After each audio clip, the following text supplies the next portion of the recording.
Every Tuesday at 10 a.m. Pacific Time, myself, Michael Babcock, and Marty Sobo go live in ACB Community to answer your technology questions. How do you join in? Couple of ways. Use Alexa, your computer, or the new ACB Link app to listen to ACB Media 5. You can also join in Clubhouse, or visit acb.community to learn how to join us live in Zoom. Every Tuesday at 10 a.m. Pacific Time. We'll see you there with your tech questions.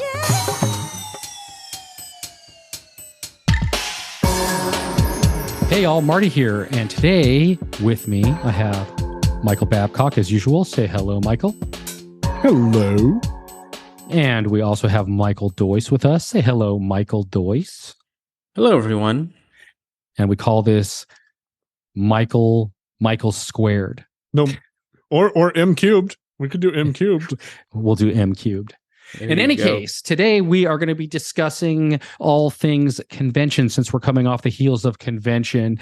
And Michael was at the ACB National Convention and Michael Doyce was at the NFB National Convention. So, Michael Doyce, why don't you kick us off and talk about you were in a vendor booth, correct? Yes, I was at a booth for Way Around this time, so it was fantastic. Yeah, why don't you kind of talk about that a little bit from your perspective? Sure. So I feel like, we're still all recovering from convention, right? It was a very busy conference. And so, being an exhibitor is always, especially at NFB, it's a very high traffic, very busy convention, and we had a lot of people that had not heard of Way Around, so it was great to meet those folks and just to get the feeling of what people were experiencing there. It's always nice to be exhibiting for Way Around, and because we're always right next to the wonderful folks over at AT Guys. So we had kind of this neat triangle of power booths. We had us and AT Guys right next to each other. I believe it was A10, A11. And then across from us, we had Blind Shell US. And so, some person would ask about Way Around, and, AT Guys or Blind Shell would mention, hey, go across. You talk to them about that. Or they were at the Way Around booth and they had a question about, Blind Shell. We could send them across. Or, somebody would say, we could just send people each other, since we all kind of work together, since Way Around's on Blind Shell and AT Guys sells our tags. So it was just kind of, we could just bounce people around to get them what they needed. So it was just fantastic. But we were right next to, Ira and it was us, then AT Guys, and so many great folks in the exhibit hall. So it was fantastic.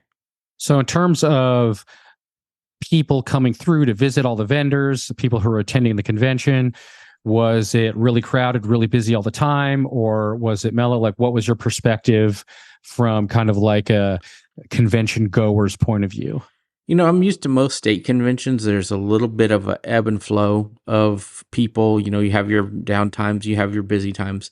Usually when sessions got out at NFB, there were just constantly people coming by. We did have our slower times, but it was no less than 1 to 3 minutes before the next person came around.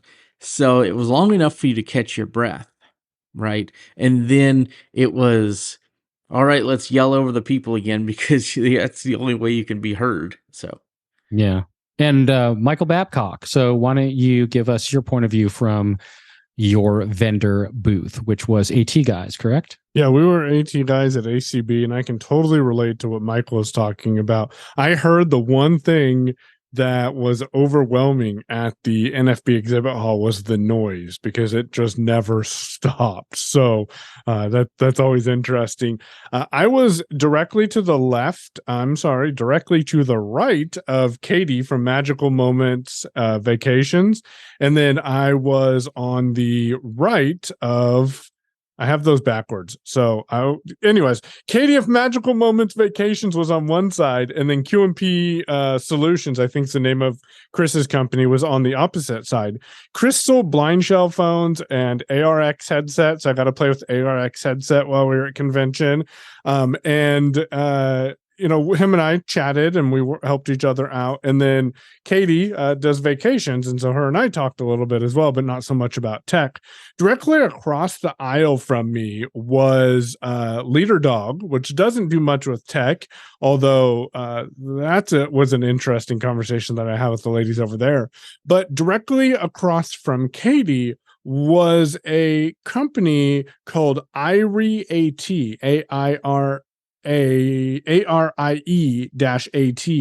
and they sold a lot of assistive technology products. They're actually out of Corvallis, Oregon, and they had a Braille display that had Windows built into it. Windows 10, but they had a Braille display that had Windows built into it. It's 32 cell for about $5,700. But what really intrigued me about Arie AT is they had a sub $1,500 embosser. And on that sub $1,500 embosser, you had the ability to set up to 8 different Braille cell heights in order to build out tactile graphics.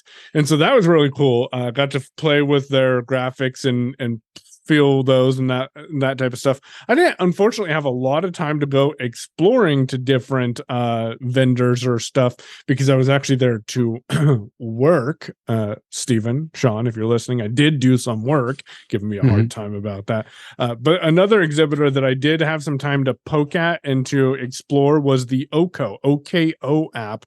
I'm not sure if either of you heard of that app. No, I haven't. Michael? Yes, I have. Yeah. Have you played with it yet? I have not. Okay. So what OKO will do is, Marty, you've heard of the audible lights at intersections, right? Yes. Where you hit the button and it'll make a sound when it's time for you to cross. Well, yes. OKO, you can put your foot, you hold your phone vertically in front of you. AT Guys has a new device called a Slinger that will allow you to just hold your phone around your neck really easily. But you hold your phone in front of you and you point the camera towards where the street light would be. And then dependent on the signal that the street light is giving, will determine what type of feedback you get from your phone. So the guy there had a street light that was next to his booth that he could use to control it and let you play with it. And it would give you feedback and say, hey, it's time to cross. It didn't use those words. It uses audible and haptic feedback to let you know that. So you would cross at that point. But what was really intriguing to me about this is if the camera lost focus of the light, it would also give you additional feedback and then stop, which is great for someone who might often veer out of the crosswalk because you typically would cross towards the light. And so you would want to follow that feedback. Free application available in the US, Spain, and one other country. I don't think it's Canada, but it's something that you could check out. And I thought that was kind of a cool technology that I'd heard about, but never downloaded the app because I'm like, I don't need that. I can just follow the traffic surges, but I can actually see a use for that tool in my toolbox. Yeah, especially someone who's new to mobility and they're not used to doing the flow of traffic and things like that. So that sounds like a pretty cool app. We'll definitely have to mess around with it, play with it. As much as everybody knows how much of a tech enthusiast I am, I always am very hesitant with like things like that. It's like, what if it's wrong? What if it gets something, sees something that looks like a light? So I'm just for once I'm always kind of the skeptic, but I would love to try it. Yeah, it's worth trying. Just download OKO. It's a pretty simple, straightforward setup process to get it going. What's really cool about it is if your phone is not vertical, so it's not straight up and down in front of you, and you put it horizontal, like flat against in front of you, then you can it'll turn it off, so it's not wasting your battery. And that was what I was concerned about. Now, is there anything that you absolutely have to have, like for example, a LiDAR, or nope? Will it work on just uses phone? The camera. It worked on my iPhone 12 with the camera. So you don't need anything super nice. I think it'll go back to the XS, I believe. But yeah, it doesn't require LiDAR or anything like that. No, that's awesome. So Michael Joyce, is there any apps, any booths, any technology that you saw on your end that really stuck out to you? Yes, there were several things that I got to see. I didn't get to make my way through the full exhibit hall. It's just so big. There was I believe, over 40 booths per section, and there's 3 sections, not to mention the Independence Market. So the places I went to were HIMSS, I went to APH and Orbit. And when I went to each of those, I had specific devices in mind I wanted to look at. To start out, I went to HIMSS and got to check out the Sense Player. I was a big fan of this device when I saw it because the construction just looked very solid. It looks more mainstream in my opinion, compared to the Victor Reader Stream 3rd generation. On one hand, the Stream has higher contrast buttons and things like that, but the Sense Player just looks very sleek. I like the design. It's running Android. They're working on a screen reader. It'll have side loading of app support pretty soon. So I'm very excited about that. I would love to get my hands on one and just play with it just because of tech. But they were pretty excited about it, and it'll just be neat to be able to side load apps on this device. Envision or Aira or other things, and it can control a cell phone. So that was pretty interesting. The Orbit booth that I went to, I got to speak with the creator of the Orbit Optima. Optima. Yes, that word was just not coming to mind. And he was great. We talked about podcasting and all those kind of things, and really neat to talk to him. And then he showed me the device. I was a big fan of the Optima. That's kind of what I'm really watching. I'm not probably ever going to get one just because I don't use a laptop without a screen, but I think for a lot of folks it will be great because it's mainstream and Braille. So I think that has a lot of promise. The device is completely modular. We talked about keyboards. We had a long discussion. We covered it in great detail on the IAcast, so check that out. And I just love the modularity of the framework modular parts that are inside. He did tell me that it will upgrade to later versions of processors, so it's not going to be stuck with the i7 you bought today. You can upgrade it to an i7 that comes out 2 years from now. So that's pretty cool. That is exciting. That's kind of the biggest news that I've heard with that. So there's a lot more to talk about with that device. We could have a whole episode on that. But I got to go to APH and check out the Monarch. It's both the Optima and the Monarch are about the size of small gaming computers, even though they don't have screens. And the Monarch is... It kind of felt like laminated Braille, or thermoform, one of the two. It has a film over the Braille, so it's not as sharp, so people may like that, or you might not like it. It won't hurt your fingers as much. But the graphics were really neat. You could zoom in. It had a page turn button and different things like that. They have a new format, the eBRF format, for having images in Braille, worked on by the DAISY Consortium, and a lot of things like that. So it looks like there's quite a few devices that are coming out that'll be very nice. The nice thing on the Monarch is it will work with graphics and Braille interchangeably, so you don't have to have graphics on one part of it and Braille on the other. So it's pretty neat. Yeah, that sounds pretty cool. All right. So, Michael Babcock, anything especially that stuck out to you, technology or anything else that just kind of left any kind of a solid impression? No, but I do want to give Aira a quick shout out. So those people who may or may not know, Aira was not an access partner for either of the conferences. However, I did hear people using Aira, probably not as much as I did, but there were people using Aira quite a bit at both of the conventions. And I used Aira to navigate independently through the Las Vegas airport all by myself, because they told me meet and assist is going to be anywhere between 20 to 40 minutes.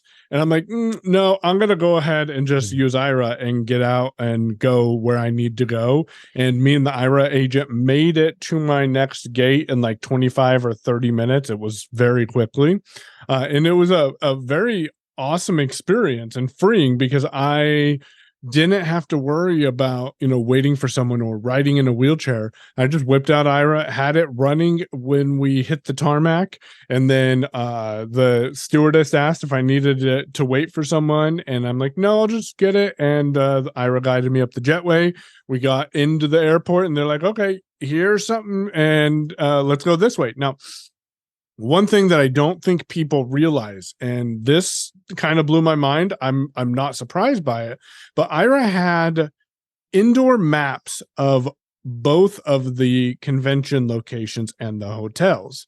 So if you tell them, hey, I'm in Schaumburg at ACB, I'm on level 2, I need to go down to level 1 and find Schaumburg E, which was one of the rooms, Aira can take a look around where you are. They'll tell you, I'm taking my eyes away from your camera right now. They would go look for the map and say, okay, so now let's go find this escalator. So we found the escalator and then we'd go down. They'd say, turn right and then go down to this room. And that was pretty cool and very freeing. They also had a map of the Las Vegas airport.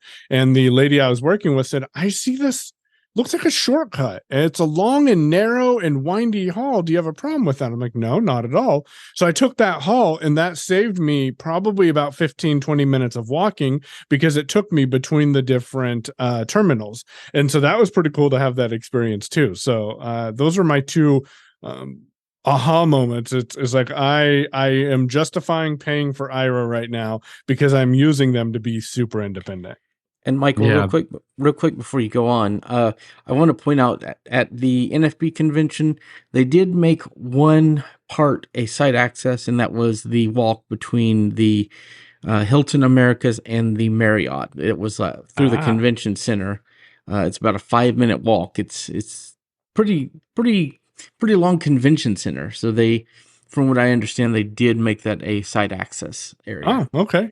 Sweet. That's good to know. Pretty cool. Yeah, definitely. And Michael Joyce, was there anything that absolutely stood out to you that you thought was something that left an impression on you or anything like that? At the convention, in particular, or technology specific? Let's go with the technology specific. For me, I would really have to say that what really left an impression as kind of game changing in my eyes would have to have been the Optima. That was it for me. Awesome. All right. Well, that's kind of like a little bit of a tidbit of what went on in the vendor area and technology with both the ACB National Convention as well as the NFB National Convention. And before we go, Michael Joyce, do you have anything IACast related you want to speak about before we go?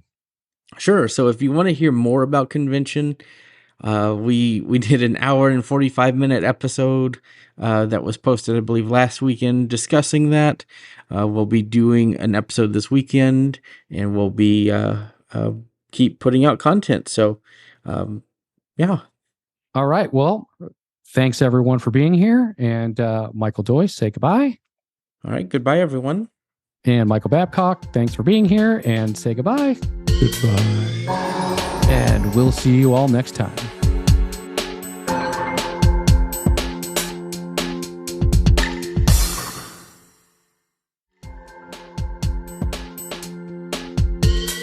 Bye.